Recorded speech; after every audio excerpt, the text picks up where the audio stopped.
Good day, students. I welcome you to your favorite YouTube channel, Physics for Everybody. Today, we'll be solving paper 2, variant 1 of the 2023 Cambridge IGCSE paper 2, variant 1, 30625. Let's go straight to the questions. Let's go. Question number 1.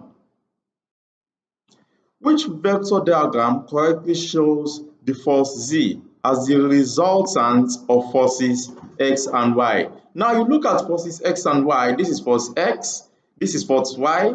Consider the directions. If you have X and Y this way, then you know the direction will be a force somewhat pointing in direction, pointing in this direction, yeah. And this Z is not pointing in that direction. Now look at this, X is this way, Y is this way. Resultant should point this way, but we don't have it that way. Look at this one, X is this way, Y is this way, right? Good. So if you have X this way, Y is this way, then the resultant will point this way. The arrow will point in this direction, okay?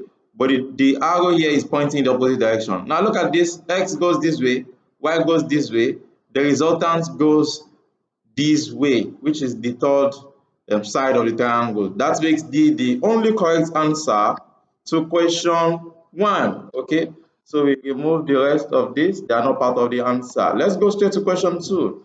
An object falls towards the surface of the earth. The object is falling at its terminal velocity. Which statement is correct? When an object is falling at terminal velocity, that means it falls at a constant velocity and the object does not accelerate. Option A, there is air resistance and the acceleration of the object is negative. No, acceleration is 0. At terminal velocity, acceleration is 0. Option B, there is air resistance and acceleration of the object is 0. Good. That makes B the correct answer to question 2. We go straight to question 3. The graph represents the motion of a vehicle. Now this is the graph, this is the velocity, this is the speed rather, okay, yeah, speed, of course, speed, velocity. And this is the time in seconds.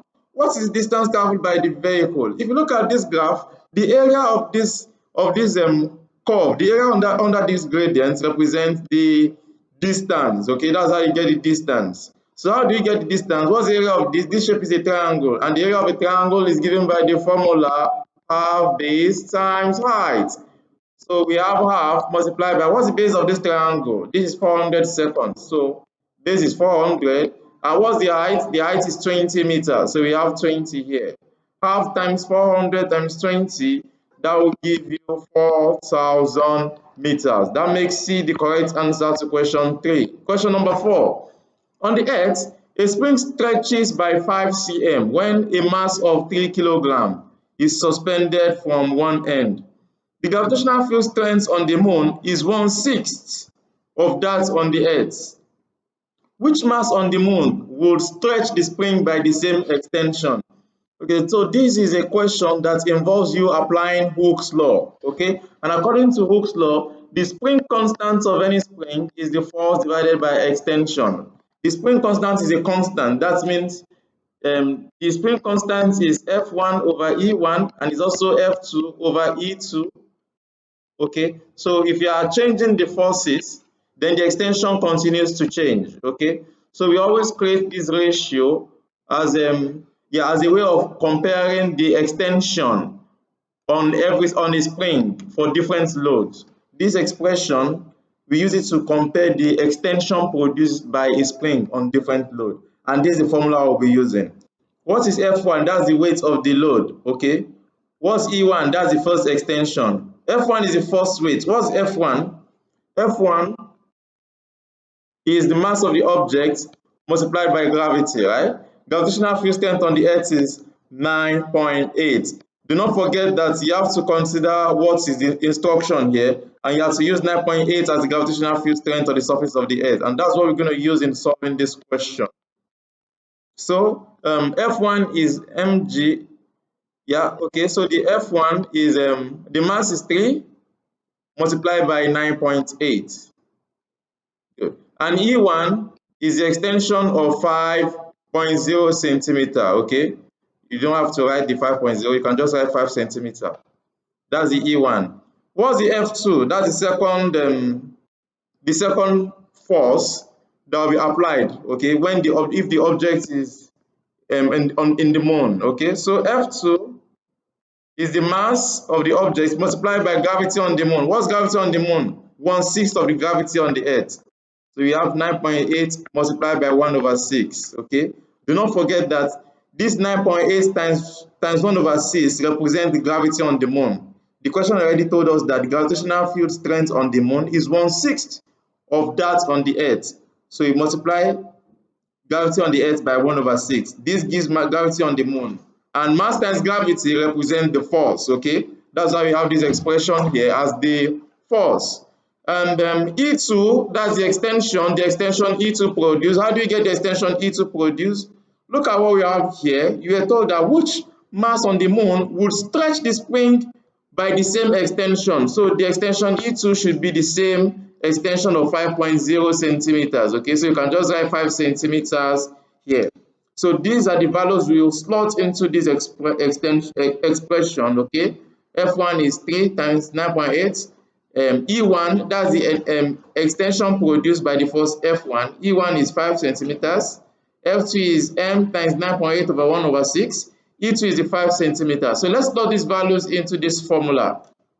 Let's go. F1 is the mass. Okay, F1, okay, the mass is the 3 times 9.8. So we have 3 times 9.8, that's the F1, divided by E1. Our E1 is 5 centimeters, was equal to F2, that's m times 9.8 times 1 over 6, divided by E2, the same extension, E2 is 5 centimeters. So this formula we've substituted here. So what can we cancel out? Okay, let's strike out what is common on both sides. 9.8 is common on both sides. 5 as the denominator is common on both sides. So the expression reduces to 3 is equal to m times 1 over 6, right? Okay, so if m over 6 is equal to 3, though m times 1 over 6 can be expressed as m over 6. If m over 6 is equal to 3, we can introduce a denominator of 1 and cross multiply. That simply means we have the mass is equal to 18 kilograms.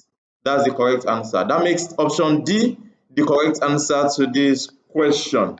We go straight to question number 5. A shopkeeper pours rice into a dish that hangs from a spring balance. He records the reading. A customer buys some pasta. The shopkeeper notices that the reading on the spring balance with just pasta in the dish is the same as it was with just rice in the dish. Which quantity must be the same for the rice and for the dish?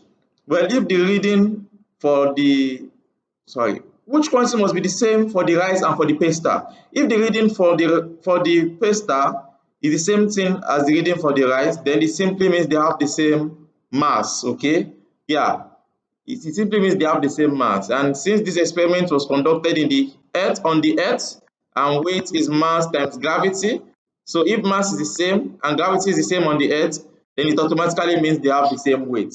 Yeah, if two objects have the same mass on the earth, then they have the same weight on the earth.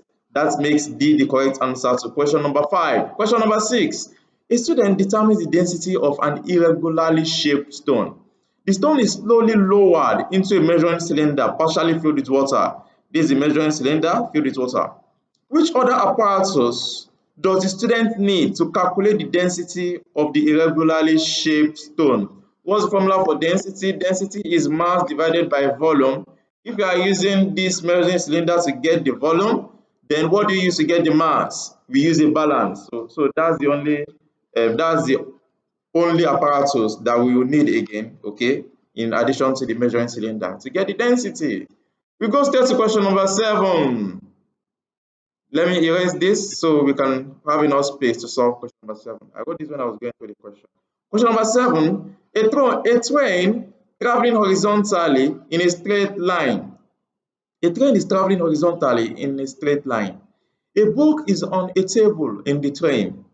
The diagram shows all the forces acting on the book.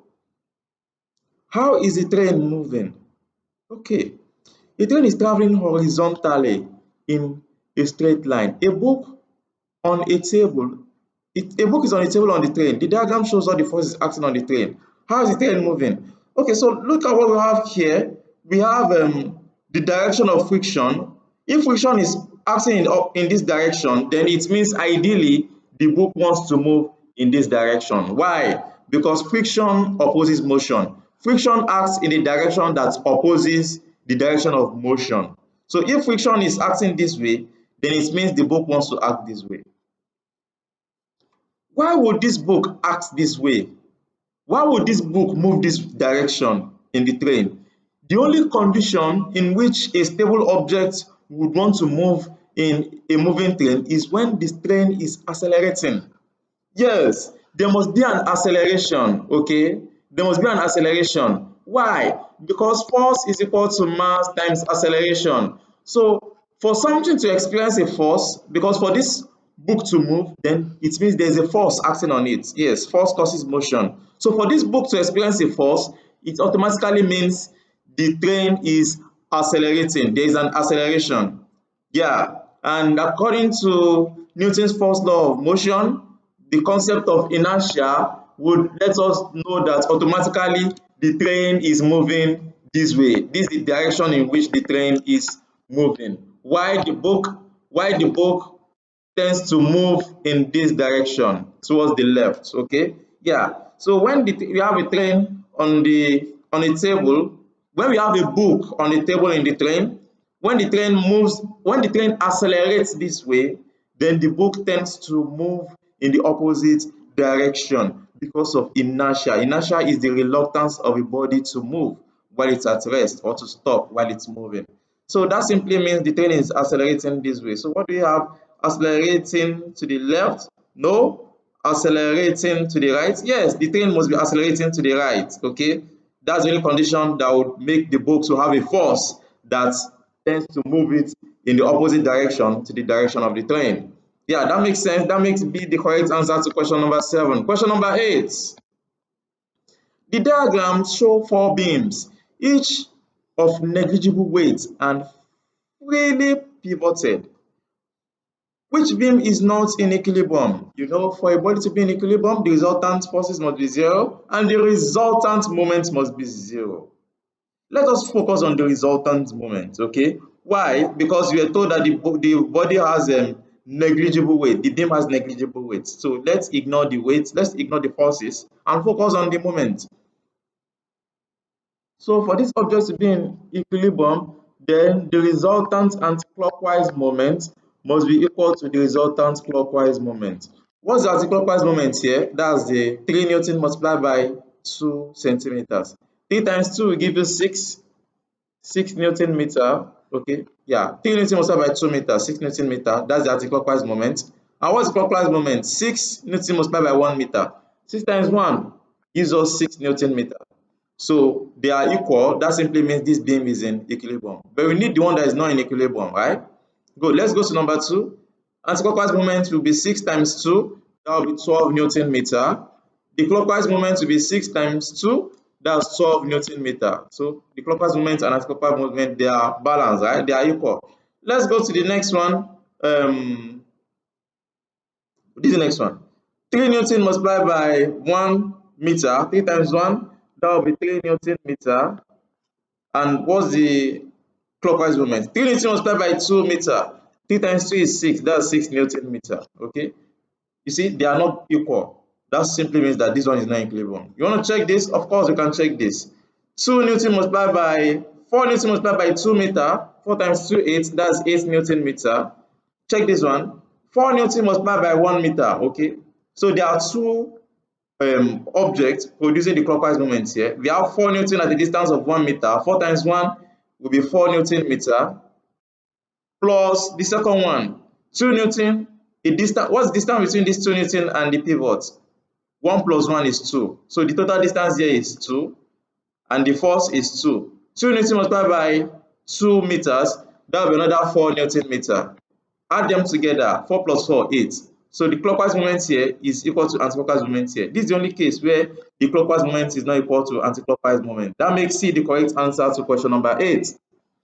Question 9.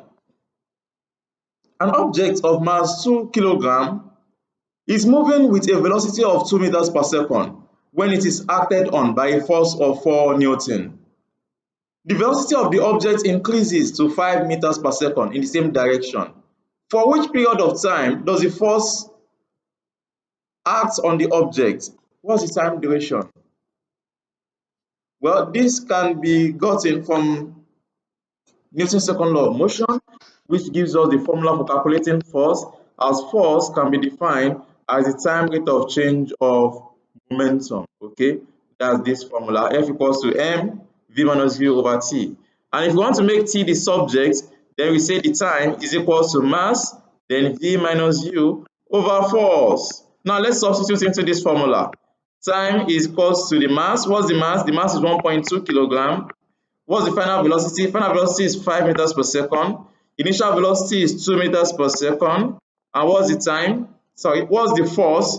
The force is 4 Newton divided by 4. Okay, so you have 1.2 multiplied by 5 minus 2 is 3 divided by 4. 1.2 multiplied by 3, 12 times 3 is 36. So 1.2 times 3 will be 3.6 divided by 4. 36 divided by 4 is 9. That simply means 3.6 divided by 4 will be 0.9. And that means 0.9 seconds is the correct answer. That's option A, 0.9 seconds. We go straight to question 10. Which rule about the change of energy in the energy store must be correct? Okay, look at the first process. Water pumped up to a high altitude dam. So if you are pumping water up to a dam, then you are giving the water some gravitational potential energy. Okay, yeah, this is the dam. You want to pump water upward. Okay, so if you are forcing water to go upward against gravity, then you are storing gravitational potential energy in the water. Okay, and that's it. So energy store is gravitational potential energy. And what's changing energy? As you are raising the height of the water, as you are increasing the altitude of the water, you are increasing the gravitational potential energy. Option A is correct. You don't need to look at B and C. You can just have a look at it. Water pump up to a high altitude dam, kinetic energy. No, you are not storing kinetic energy in the dam. Air passes through a wind turbine. Air, of course, air that is in motion. Air that is in motion possesses kinetic energy, not gravitational potential energy. Air passes through a wind turbine, is possessing kinetic energy, but is kinetic energy increasing during the process? No, kinetic energy is decreasing because the air is dissipating its energy, is giving its energy into the veins of the turbine. So the energy does not increase, it decreases. So that makes A the only correct answer to question 10. We go to question 11. A woman of mass 50 kg has 81 joules of kinetic energy. What is her speed? How do you get speed from this? You know, kinetic energy is half mv square, right? Yeah, so we have to substitute into this formula to get our speed. Kinetic energy is half mv square. Now we're told that the kinetic energy is 81 joules. So we have 81 equals to half multiplied by, what's our mass? Our mass is 50 kilogram, 50 multiplied by v squared. This means 81 is equal to half times 50 is 25. Equals to 25 v squared. To find v squared, we divide both sides by 25. Divide this by 25, divide this by 25. So 25 will cancel out 25. So on the left hand side, you left with v squared. On the right hand side, you left with 81 over 25. So if you take the square root of both sides, in order to get the value of v, so you have v is equal to square root of 81 is 9, square root of 25 is 5. 9 divided by 5 will give you 1.8. Yeah, 1.8. So that makes option C is the correct answer to the question, 1.8 meters per second. Question 12. A child runs up a set of stairs 4 times. The time taken for each run is recorded. Which time is measured when the child's useful power is greatest? Power is defined as the rate of change of energy with time. So for a fixed amount of energy, because the same amount of energy will be dissipated in each of the cases. So for a fixed amount of energy, power is greatest when time is small. So what's the smallest value of time duration? It's 10 seconds. Yeah, the value of the fraction is highest when the denominator is very small. Yeah, so if you are doing the same amount of job within a short period of time, then you want to do it quickly. You want to run very fast, and that means you consume more power. Question 12. A dam holds water in a reservoir. The height of the water in the reservoir is 15 meters. The height is 15 meters. The density of water is 1000 kilogram per meter cube. What is the pressure due to water at the bottom of the dam? The formula for pressure is density times gravity times height. What's density of water? We were told that the density of water is 1000 kilogram per meter cube. What's gravitational field strength on the earth? Is 9.8. You were given this value in the question, okay? You use 9.8 as gravitational field strength of the earth. So please, this value on the front page, make sure you use it for all the questions you'll be solving in this examination. Gravitational field strength is 9.8. And what's the height? We were told that the height is 15 meters. Multiply by 15. 1000 times 9.8 will give us 9800. 9800 multiplied by 15, let's check that. 9800 multiplied by 15. That gives us 151,900. And we can let me confirm that. 1000 multiplied by 9.8 is 9800. 9800 multiplied by 15, I mistakenly multiplied by 155. 9800 multiplied by 15, this gives us 147,000. 147,000. Which option is that? Well, 147,000, since all our values are written to two significant figures, let's write this to two significant figures. That gives us 150,000. That makes option D the only correct answer to this question. 150,000 Pascal, because pressure is measured in Pascal. Since this is an objective question, the SI unit is given already. Question 14. A student uses a microscope to observe pollen moving on the surface of water. Yeah, this is an experiment to explain Brownian motion. That's the random motion of pollen grains in water, okay? And that random motion is because water molecules are consistently moving, and that moving water molecules continue to collide with pollen grains. Hence, the pollen grains continue to move. So these are the pollen grains in water. Because water molecules continue to collide with this particle, okay? So the pollen grains begin to move in a random manner, okay? So that random motion of pollen grain is because water molecules are colliding with the pollen grain themselves, not because the pollen grains are moving. No. So is water molecules are moved by microscopic pollen grains? No, microscopic pollen grains do not move the water. Water molecules are moved by pollen molecules? No. Macroscopic pollen particles are moved by water molecules. Yes, it is the water molecules that move the microscopic pollen grains, okay? Microscopic pollen particles. Question 15. Which statements about evaporation of water are correct? Evaporation causes the remaining liquid to cool. Yes, that's the concept of cooling by evaporation. During evaporation, the more energetic particles escape from the surface of the liquid. Yes, in fact, this is exactly how cooling by evaporation works. The more energetic particles, they escape from the liquid, and when the more energetic particles leave, what will be left in the liquid? The less energetic particles, and that simply means they have less kinetic energy. Less kinetic energy means the temperature, the average temperature would be less, okay? So the temperature of the liquid continues to reduce as the liquid continues to evaporate. The last one, evaporation. Evaporation only happens at 100 degrees Celsius. Of course not. That's boiling. That's vaporization, not evaporation. So these are the only two that are correct about evaporation. That makes option B the only correct answer to question number 15. We go straight to question number 16. Some hot water is sealed inside a metal can. The can is in a vacuum in outer space. the hot water slowly cools down. Now, a vacuum is an environment that is devoid of all air particles. So that means there is no air particles in space, in outer space. How does thermal energy escape into the space? So this liquid is this can, this metal can is filled with hot water. So how would the heat energy in this hot water escape? Just the same way heat energy from the sun gets to the earth through radiation.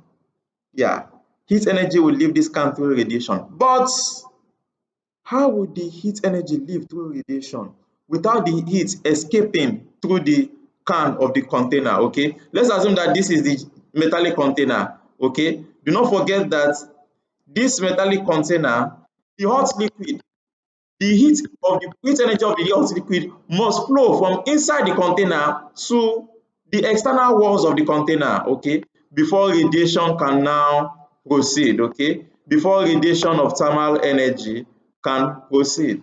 So the process through which the heat energy of the water would flow from inside the container to the external walls of the container, that process of heat transfer is called conduction. So it is after that conduction of heat that the radiation of heat will now take place. So the correct answer for this is by conduction and then, no, not convection. By conduction, then radiation. Yes, conduction of heat will first of all take place, okay, before the heat energy gets to the surface, okay, before radiation can now take place. Conduction of heat must take place for the heat energy to get to the external walls, okay. After that, then radiation of heat can take place. Question 17. The diagram shows graphs of displacement against time for 4 waves. All the graphs are drawn to the same scale. Which wave has the largest amplitude and highest frequency? What's amplitude? Maximum displacement. The amplitude here is 2, amplitude here is 2, amplitude here is 1, amplitude here is 1. You know? So these two do not have high amplitude. What about frequency? Frequency here is more than frequency here. If you look at the number of waves produced considering the horizontal axis which represents time. So it shows that this one has both high amplitude and high frequency. That makes option A the correct answer to question 17. Go straight to question number 18. Question number 18 says, the diagram shows a ray of light entering a glass block. Which calculation gives the refractive index of the glass? Refractive index is the sine of the angle of incidence to the sine of the angle of refraction. Now, what's the angle of incidence here? This angle of incidence is the angle between the ray and the normal. This is the normal. So this is the angle of incidence. And how do you get this angle of incidence? Since this angle is 50, then this angle will be 90 minus 50 because this normal is a perpendicular line to this boundary. And it being perpendicular simply means the angle here is 90. Also, the angle here is 90. So if the angle here is 90 and this one here is 50, automatically this will be 40 because 90 minus 50 gives us 40. So the angle of incidence is 40. So we put 40 degrees in place of I. So you have sine 40 over sine 25. Why? Because the angle of refraction is 25 degrees. So this is the expression, option A, this is the expression that gives us the refractive index of glass. Number 19, an object O is placed at point P. So this object O is placed at this point P, near to a thin converging lens. This is the thin converging lens. The diagram shows 3 rays from the top of O. From the top of O, we have 3 rays passing through the lens. So these 3 rays pass through this lens and they focus here to produce the image. Each point F is one focal length. So this point F, the distance between F and the lens is a focal length. Distance between F and the lens and the optical center of the lens, okay, is one focal length, okay. And this horizontal line here represents the principal focus, okay. And this is the focal point F, okay. This is twice the focal length. Now, is one focal length from the center of the lens. Each point 2F is 2 focal lengths from the center of the lens. The object O is moved to point Q. Now, you know, when the object was a bit far from the lens, the image produced at the other end is between F and 2F. Now, when you move the object O is moved to point Q. When we move this object to here, between 2F and F, If you put the object here, what will happen to the image? Do not forget that a ray of light from the object on getting to the lens, it passes through F, right? It goes. A ray of light that passes through the center goes straight without being refracted, right? What else we have? Yeah, so from this, you can see that this is where the rays of light converge. So this is where the image will be formed. Okay, so what can we say about the image here? The image in this case is magnified, inverted, then it's real because ray of light pass through this point. Okay, so which option give us this? Which type of image is produced when the object O is at point Q? So what's the nature of the image here now? Inverted, the same size, not the same size. Inverted and enlarged. B is the correct answer to number 19 because it is magnified, okay, or you say enlarged. Either you say enlarged or magnified, and it is inverted. So that makes option B the correct answer to question 19. We go straight to question 20. Which diagram shows the dispersion of white light by a glass prism? White light on a margin is formed red. The first one will be red, last one will be violet. This looks correct, but because it does not show the dispersion of light through the glass prism, that makes this one not correct. This one is correct. You see the dispersion of white light through the prism, and then it comes out again. The first one will be red, last one violet. This is correct. What about this one? This is not this is completely incorrect. This is not the way white light will be dispersed on emerging from the other end. Okay, and what about this one? Well, this is good, but in this case there is no change in direction, so this part is also incorrect. It does not represent how light would change its direction on emerging at this other end. That makes option B the only correct answer to question 20. We go straight to question 21. Visible light has wavelengths in the range of 4 times 10 to the power minus 7 meters to 7 times 10 to the power minus 7 meters. What is the range of frequencies of visible light? You know, V equals to F lambda. That means frequency is V over lambda. And the V represents the speed of light, right? So we can just use the symbol C to represent speed of light. Most textbooks use the symbol C to represent speed of light. And what is speed of light? That will be 3 times 10 to the power 8. We divide it by wavelength. What's wavelength? The first wavelength is 4 times 10 to the power minus 7. 4 times 10 to the power minus 7. If you divide 3 divided by 4, you should get 3 divided by 2 is 1.5. 1.5 divided by 2, that will be 0.7. Yeah, so you should be getting 0.75, okay?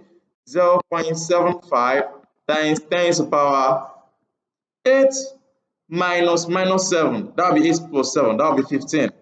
Okay, and this can be expressed as 7.5 times 10 to the power 14 hertz. Okay, and what's the other wavelength? We have 7 times 10 to the power minus 15. So frequency is V over lambda as usual, okay, or you say C over lambda. C is the speed of light, which is 3 times 10 to the power 8. Lambda is 7 times 10 to the power minus 7. 3 divided by 7, let me just check that here. 3 divided by 7 will give us 0.43. So we have 0.43 times 10 to the power. Now we now do 8 minus 7, that will be 15. This can be written as 4.3 times 10 to the power 14. Okay, yeah. So what does this mean? This will now be the range of frequencies from this up to this, okay?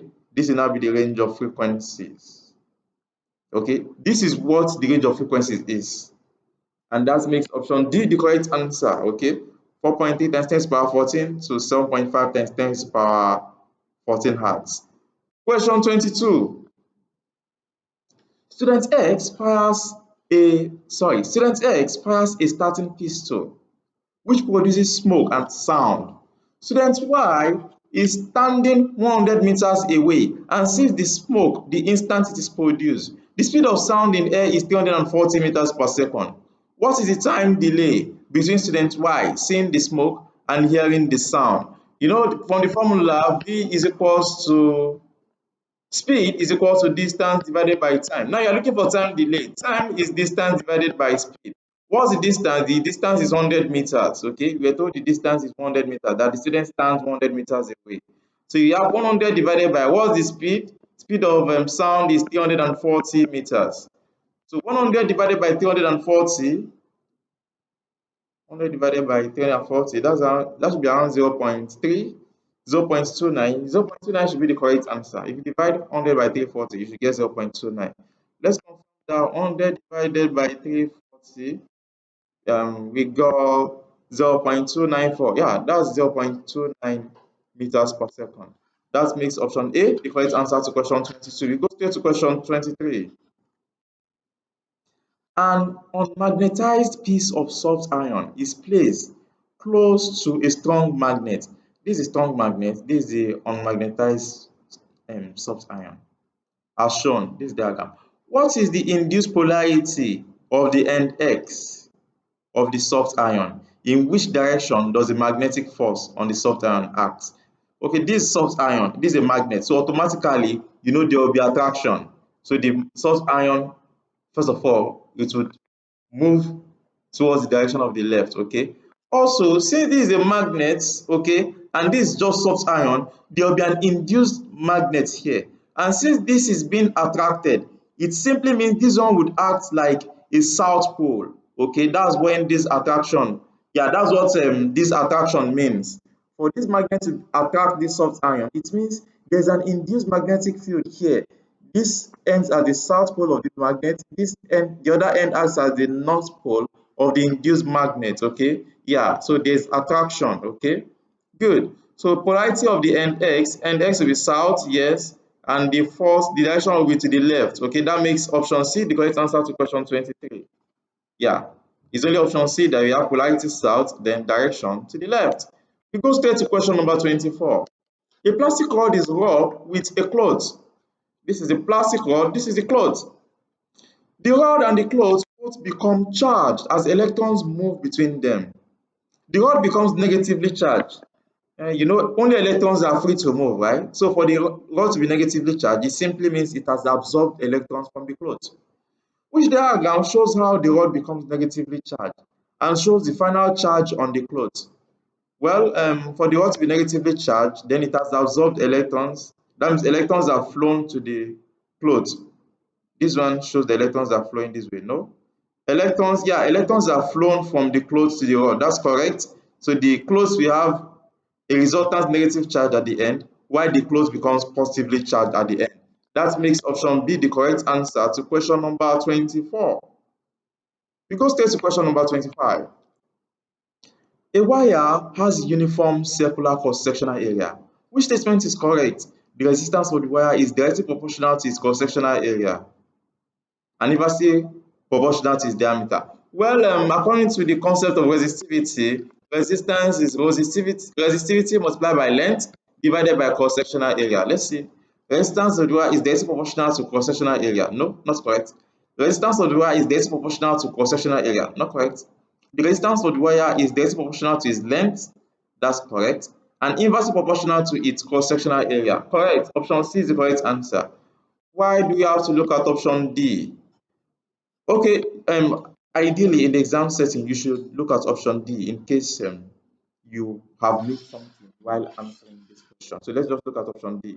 The resistance of the wire is directly proportional to its length and inversely proportional to its diameter. No, it's not inversely proportional to diameter, it's inversely proportional to area. Okay, yeah.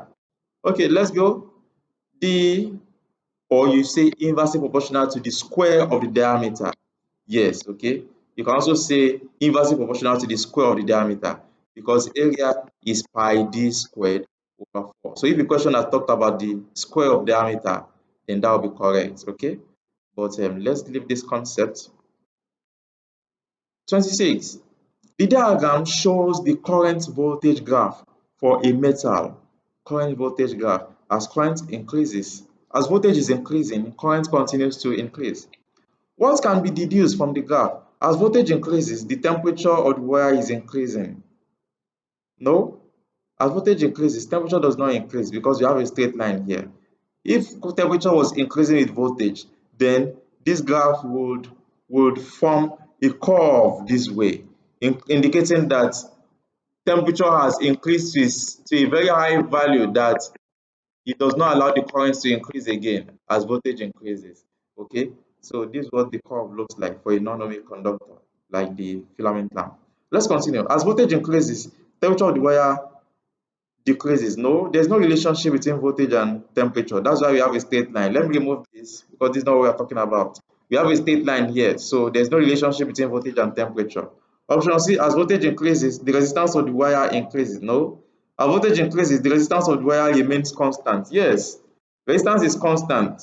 That's why it's a straight line. Okay, is an ohmic conductor, a perfect ohmic conductor.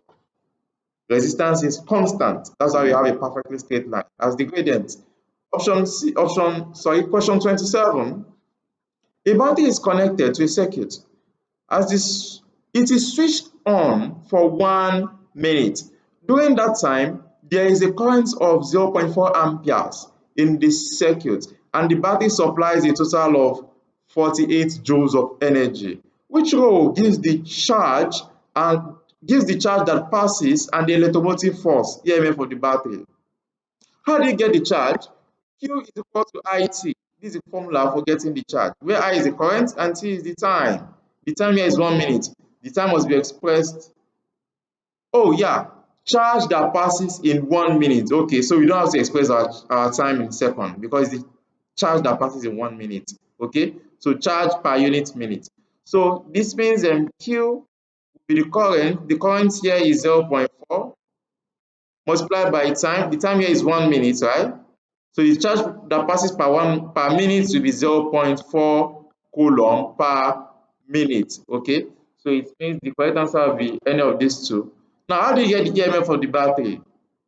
Do not forget that EMF is the work done per unit charge. Okay, so to get EMF, we divide the work done, okay, 48 joule, we divide it by the charge.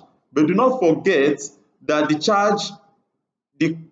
charge in this case is not 0.4 coulomb. No, 0.4 coulomb is just the charge flowing per minute. But we need the charge per unit second, okay? Yeah, because the charge per unit second will give us the current. So we need the charge per unit second.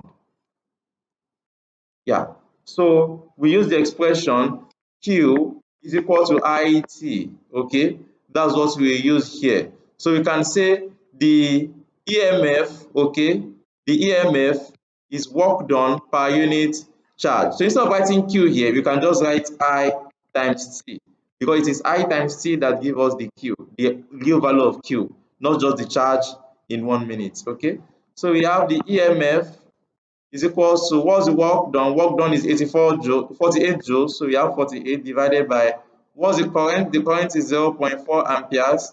What's the time? Time is 60 seconds. Okay, so we divide 48 divided by 0.4 times 60. 4 times 6 is 24. 0.4 times, yeah, 0.4 times 60 is 24. So we have 48 divided by 24. That gives us 2 volts. So the EMF is 2 volts. Okay, yeah, that means question 27. Question 27. No, question 27. Charge that passes in 1 minute. The question, this does not mean charge rate. It means the charge that passes in 1 minute. Okay, this I've put here is the charge rate, and that is not good. We need the charge that passes in 1 minute. So we are supposed to solve the question normally. Okay, Q is equal to IT. The current is 0.4 amperes, and the time is what? The time is 60 seconds. Yes, express in 60 seconds because 60 seconds make 1 minute. Okay, that was what I was supposed to put into consideration here. And the SI unit is coulomb, not coulomb per minute like I wrote the other time. I wrote coulomb per minute. No, the charge that passes in 1 minute and the SI unit must be in coulomb. So this is what I was supposed to do. Okay, 0.4 multiplied by 60 will give us 24 coulomb. Okay, that is the charge, 24 coulomb. Okay, so not this, it is this. Okay, and the voltage, the EMF, will be 2 volts. How do you get EMF? EMF is the work done per unit charge, which we have done here already. Okay, so if you divide the work done, which is 48 joules, by the charge, which is 24 coulomb. 48 divided by 24 gives us 2. So you could have just gotten the answer directly. So that's 2. That makes option C the correct answer because it's an option. It is on option C that you have 24 coulomb and 2 volts. Okay, good. So that's the correct answer to question 27. We go straight to question 28. The circuit diagram shows two identical lamps connected in parallel to a cell. So you have this lamp and this lamp. Both of them are connected in parallel to this cell.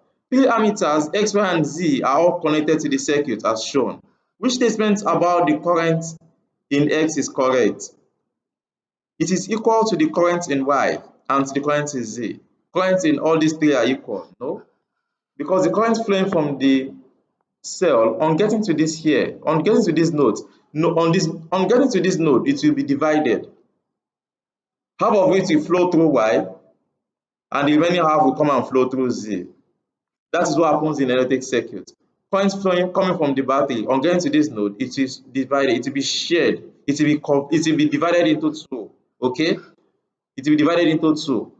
Half of it goes this way, the remaining half goes this way, provided that these two resistance, these two bulbs are alike in every aspect. Okay, they are alike in all their properties are alike. Okay, if they are not alike, they have to use the voltage divider principle. Okay, and this is in line with Kirchhoff's current law, or Kirchhoff's first law. But let's leave Kirchhoff's law behind, okay, because we won't actually talk about that in your IGCSE curriculum. So the current flowing here will be divided into two. That simply means, yeah. Okay, so let's see. It is less than the current in Y. Current here cannot be less than current here. No, because current here should be far higher than current here. It is equal to the sum of the current in Y and current in Z. Correct. If you add these two currents together, you get this one because it is this current that will be divided into this and this. That simply means if you add these two together, you should get the current coming from here. So this will happen in electric circuits. Current flowing from the battery on getting to this place, it will be divided. Some pass through Y, some pass through Z. On getting to this point, they will combine again at this node and return to the battery, okay, or the cell. Yeah.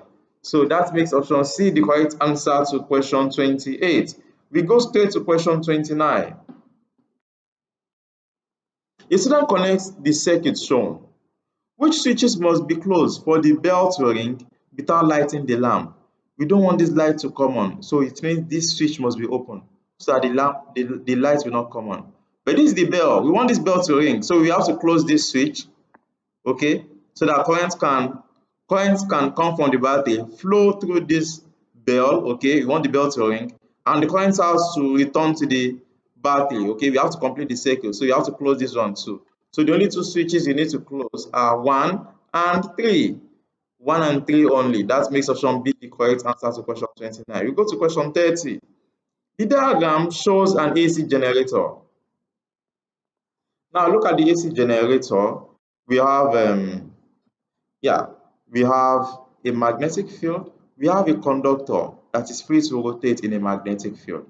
So we have an external circuit. Take note that this arm of the conductor close to the north pole is connected, it goes straight and connects to this this split ring here, okay, and to the commutator here.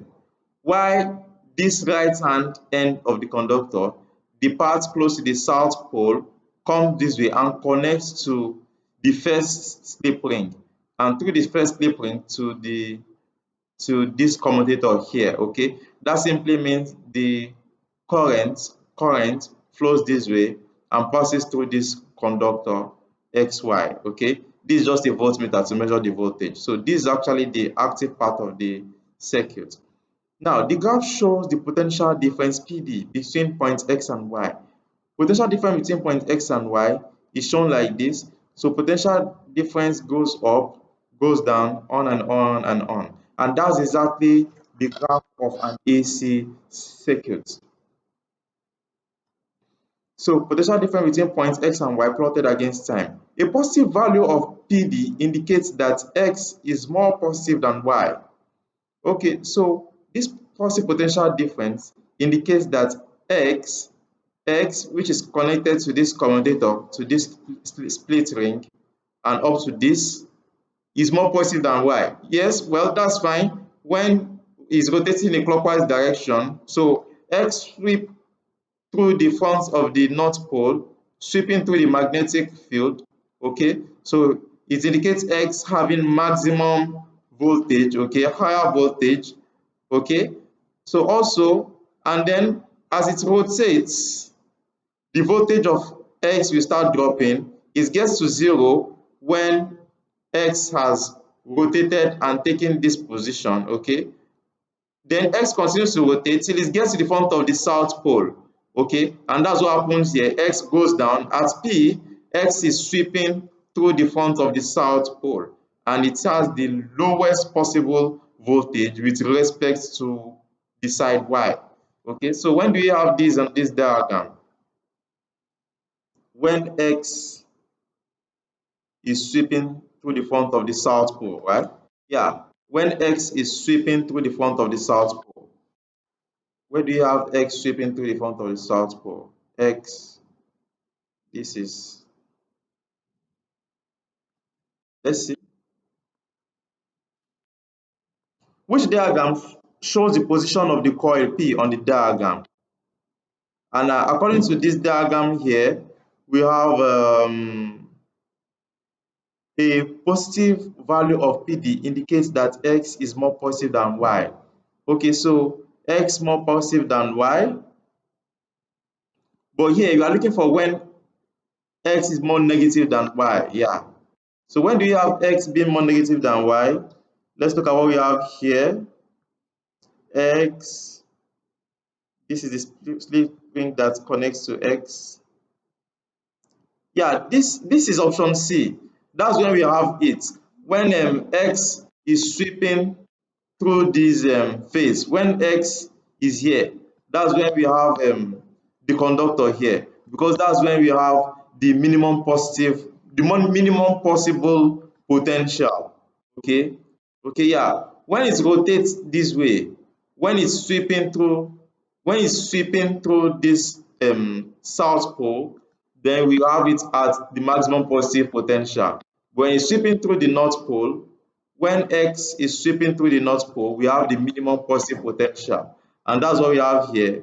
When x is sweeping through the face of the north pole, this is the north pole of the magnet, this is the south pole. When x is sweeping through the face of the north pole, then we have the minimum positive voltage. That makes C the correct answer to question 30. Yeah, we go straight to question 31.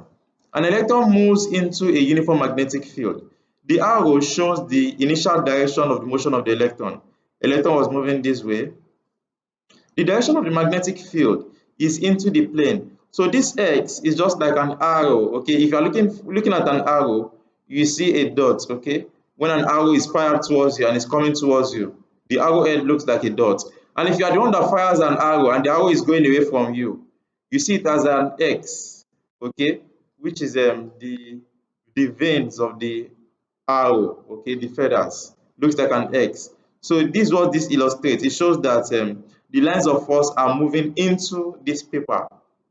The electron is moving this way. Now the question, in which direction does a force act on the electron when it enters the magnetic field? When this electron enters this magnetic field, in what direction will the force act on it? Well, that's in line with Fleming's left-hand rule. And that is the concept we use to talk about what happens to a motor. So if you have all the fingers in the left hand arranged perpendicular to each other, so when the field is into the conductor, okay, when the field is into the conductor and the current is moving to the right, which is the direction of the electron, then the index finger shows the direction of motion, okay, which is downward in this case. Okay, if you successfully arrange all those three fingers being perpendicular to each other, the direction of the index finger gives direction of motion. And in this case, direction is downward. Okay, when I did it, I got direction of downward. So into the page, out of the page, downwards towards the bottom of the page. That makes option C the correct answer to question 30. We go straight to question 31. Sorry, correct answer to question 31. Yeah, we saw question 31 just now. We go straight to question 32. Which statement about a transformer is correct? There's an alternating current in the core. No, current does not exist in the core. Only a fluctuating or a varying magnetic field exists in the core. An alternating current in the core. No. An alternating current in the primary coil. Good. It induces direct current. No. It's an alternating current that will be in the secondary coil. Okay. Or an alternating voltage. Yeah, alternating voltage causes the alternating current to flow in the secondary cell, secondary winding. An alternating current in the primary coil induces an alternating voltage, correct, across the secondary coil. Is that alternating voltage that is induced in the secondary coil that will cause an alternating current to flow in the secondary coil when a load is connected. 33. How are positive and negative ions formed from atoms? Well, for an ion to be formed, then an atom would either lose electrons or gain electrons. Positive electrons, when you add positive charge, there's nothing like positive charge. Add positive charge, no. Remove an electron, yes. When you remove an electron from an atom, then the atom becomes negative charge. Then negative ions are formed when you add an electron to an atom. Yeah, when you add an electron to an atom, then a negatively charged ion will be formed. That makes option C the correct answer to question 33. We go straight to question 34.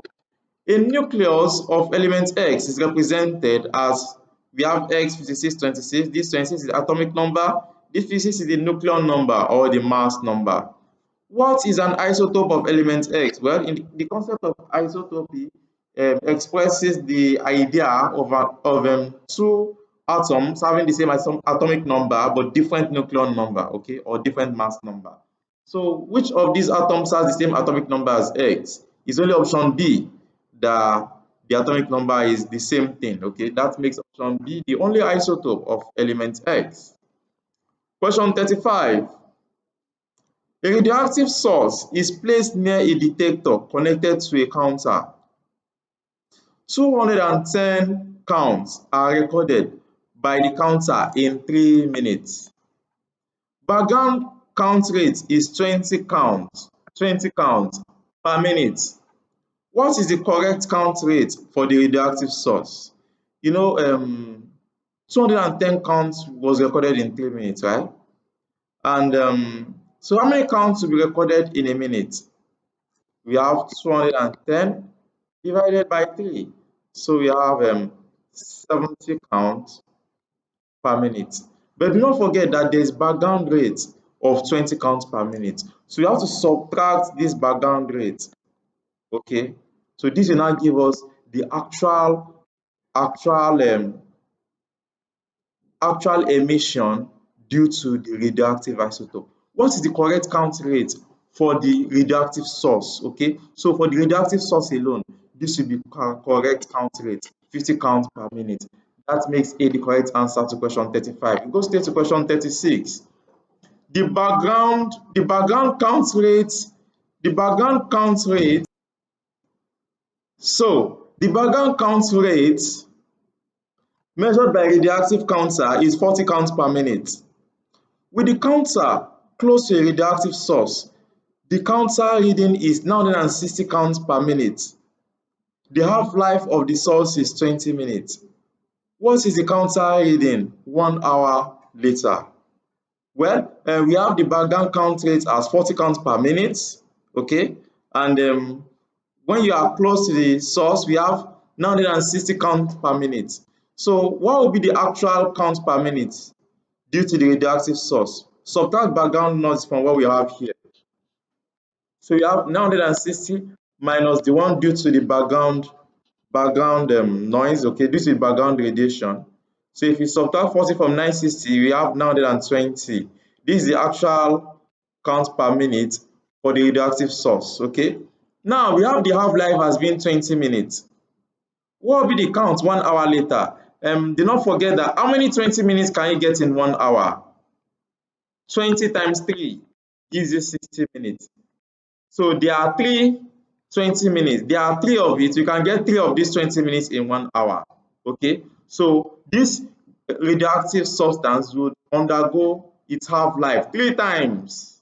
Okay. So we have three times, okay, three stages, okay, of radioactive decay. That's what we experience here. Let's go through the first one. 920 divided by 2, okay.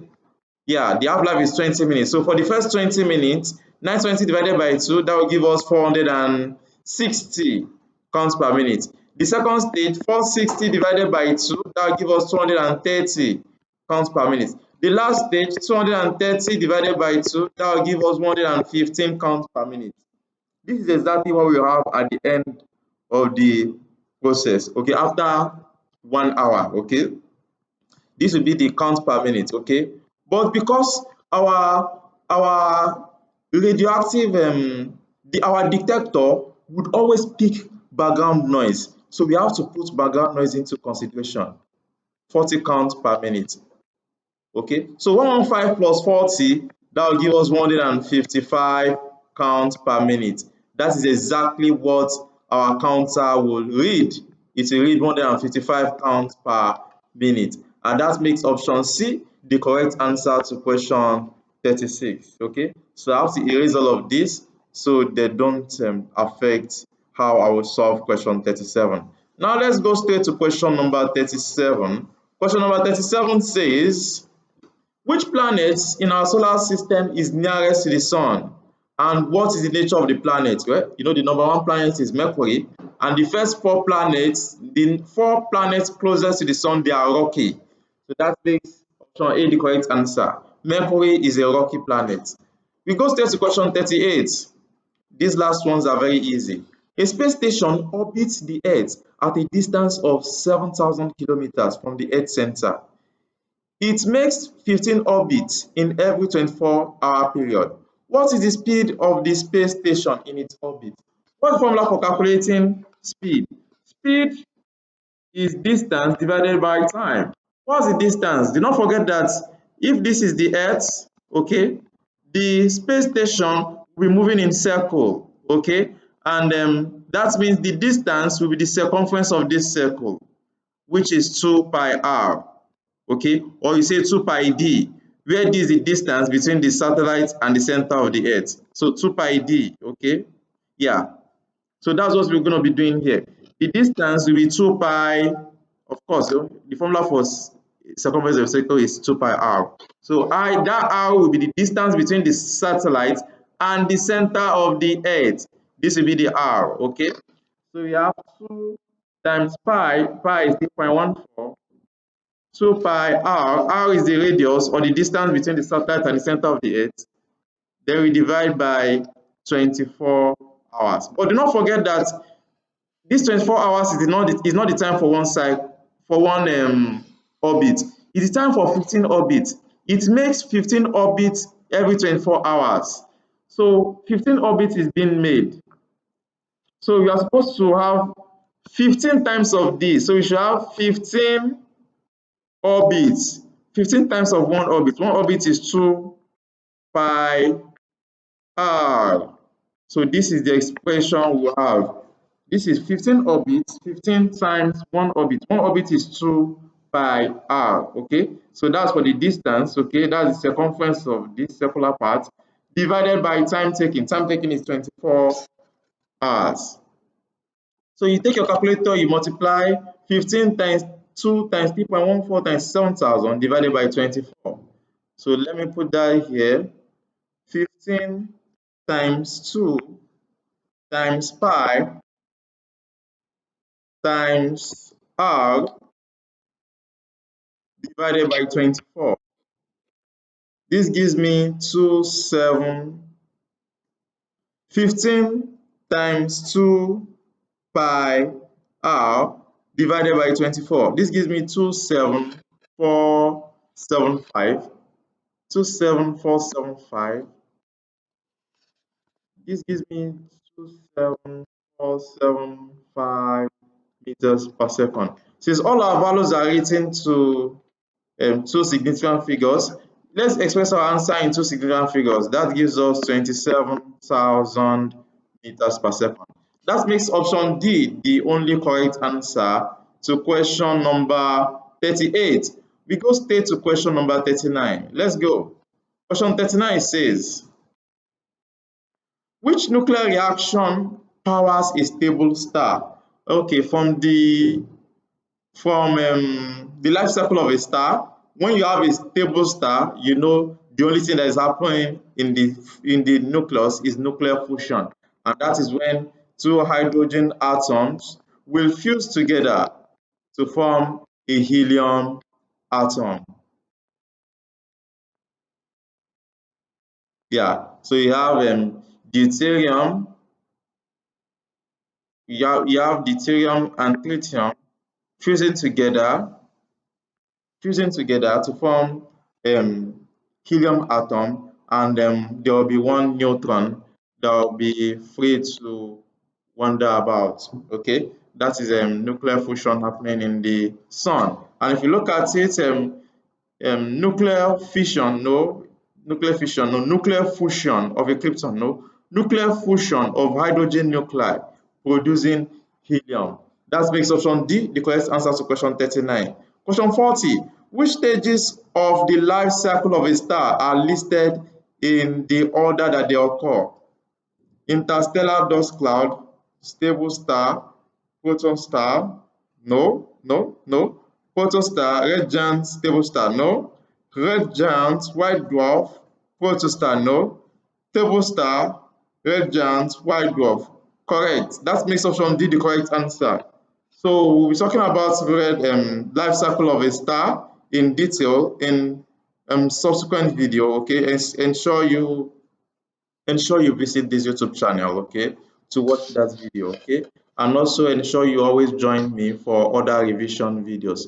Please do not forget to subscribe to this channel. Ensure you subscribe to this channel if this video has helped you one way or the other, and invite your friends to subscribe to this YouTube channel. Thank you for watching this video. Physics for Everybody loves you. I wish you excellent grades in your examination. I hope to see you very soon next time. Have a nice day. Goodbye.